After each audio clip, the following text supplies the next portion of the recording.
The Anaheim Ducks are one of the worst teams in the NHL, if not, you could very well say the worst. It's just statistically they are not last in the league, they are second last in terms of overall points and points percentage.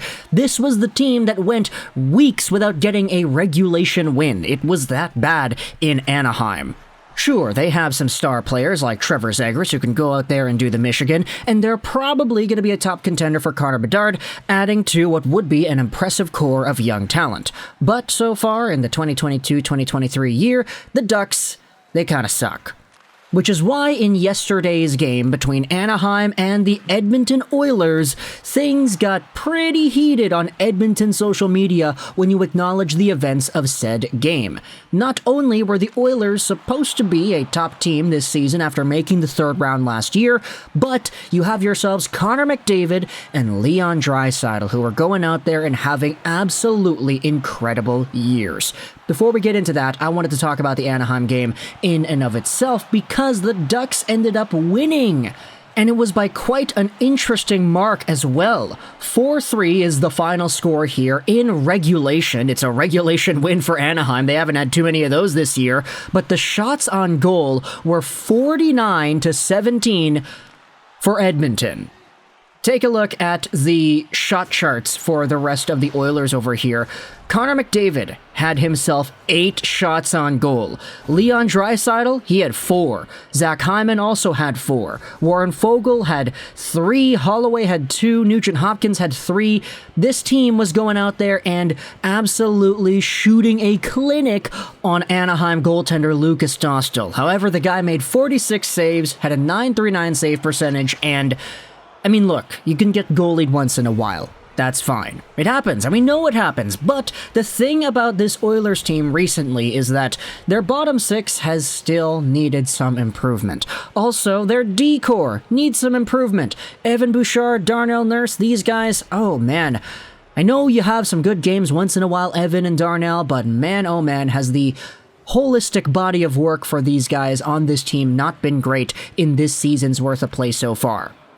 This Oilers team is kind of getting frustrated, and you could see, based off the body language, after the game ended and after the Ducks took the 4-3 win, Connor McDavid and Leon Draisaitl, first 2 guys off the ice, they pretty much ran off over onto the tunnel, and Connor McDavid quickly, without even saying a word to anybody, just waltzed right into the dressing room. Draisaitl followed shortly after, banging his stick on the top of the tunnel.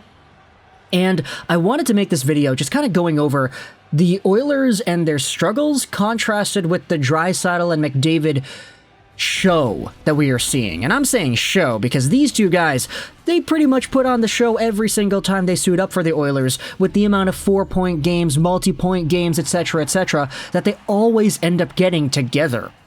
Connor McDavid this season has 62 points in 32 games played, 28 goals and 34 assists. He is on pace for 159 total points in 82 games, 72 goals and 87 assists. Now that, in and of itself, absolutely mind-bogglingly nuts, and it's so nuts to the point that if you take a look at the NHL's entire history of seasons that have ever been played, and you compare Connor McDavid's 159-point pace to everybody else, I mean, Connor McDavid is set to having the best season out of every single NHL player who was not named Gretzky or Lemieux. Might I remind you, the 3rd most productive player in NHL history in a single season, so 3rd most guy that's not named Gretzky or Lemieux, it's Steve Yzerman, who in 88-89 put up a 155-point season. Then you have Esposito, Nichols, Jágr, everybody else, but Lemieux and Gretzky had every best season in NHL league scoring history after Yzerman's 155. Connor McDavid is set to getting 159, which would give him the best season ever by a player not named Wayne or Mario. That's nuts. I know we're heading into a scoring era where goaltenders are starting to become worse, save percentage is down, and everybody is scoring 100 points nowadays, but man, 159, eh? And the crazy part is, Connor McDavid is sort of getting better with every few games that he's playing. I mean, in his last 5 games, the guy's got 10 points. In the last 10 games he's got 23 points.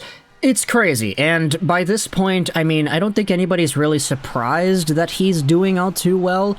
Meanwhile, Draisaitl, he's got himself a pretty good scoring rate as well. He's also got 10 points in his last 5 games and 21 points in his last 10. Almost the same as Conor, but just not there yet. He's got 54 points in 32 games played this season, 21 goals and 33 assists, on pace for another 50-goal campaign in 82 games and 139 points in total. McDavid and Draisaitl are 1 and 2 in points because they always seem to be.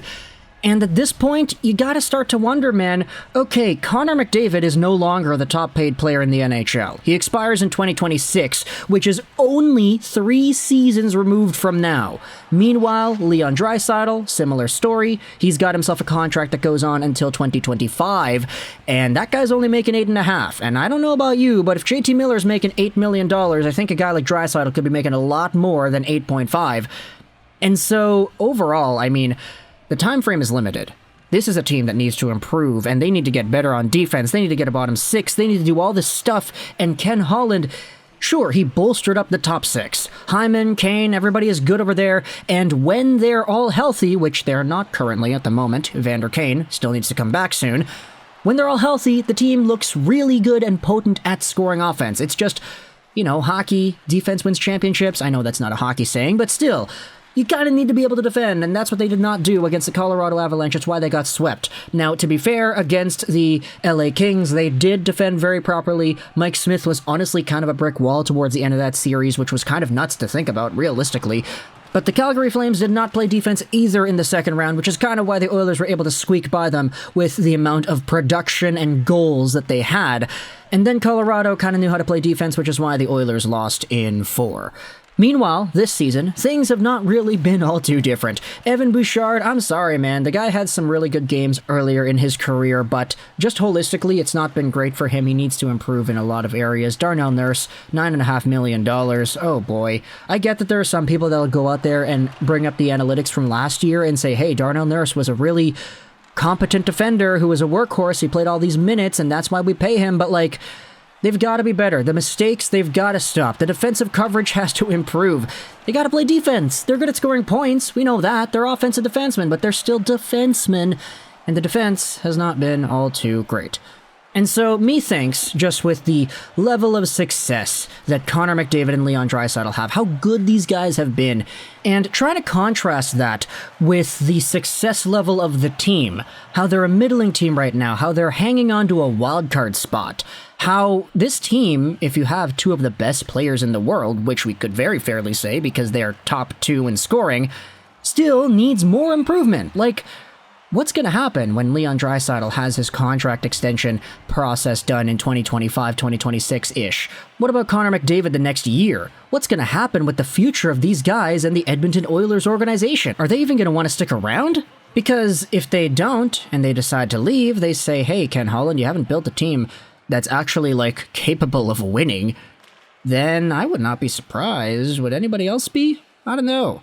I think it's sort of the more doomer mentality that I've been seeing pop up here on my timeline once in a while, from Oilers fans specifically, regarding the future of these 2 players and how frustrating it is to see the team lose in the way that they've been losing as of late. So, tell me in the comments your thoughts about how good Connor McDavid and Leon Draisaitl have been, the incredible season so far, point production-wise, from each of these guys. We haven't even discussed about the quantity of 4-point games, shared games where they're both producing like crazy and they're both breaking records and everything. I think that Connor McDavid stat about how he's on pace for the best season by anybody not named Lemieux or Gretzky kind of tells it all.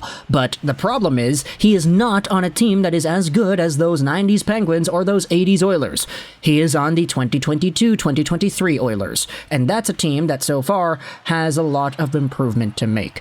Maybe it comes with Evander Kane's return, but Evander Kane coming back is not going to fix the defensive woes. Maybe it's just a change in mindset, but there still are some other things that you need to make sure you're able to do, and I'm not really too sure if the Oilers have what it takes to get that done in the next few weeks. But we'll see as the season goes along. Tell me in the comments your thoughts about Draisaitl, McDavid, the Oilers, etc. I hope you enjoyed this video. Trolls 99, and bye.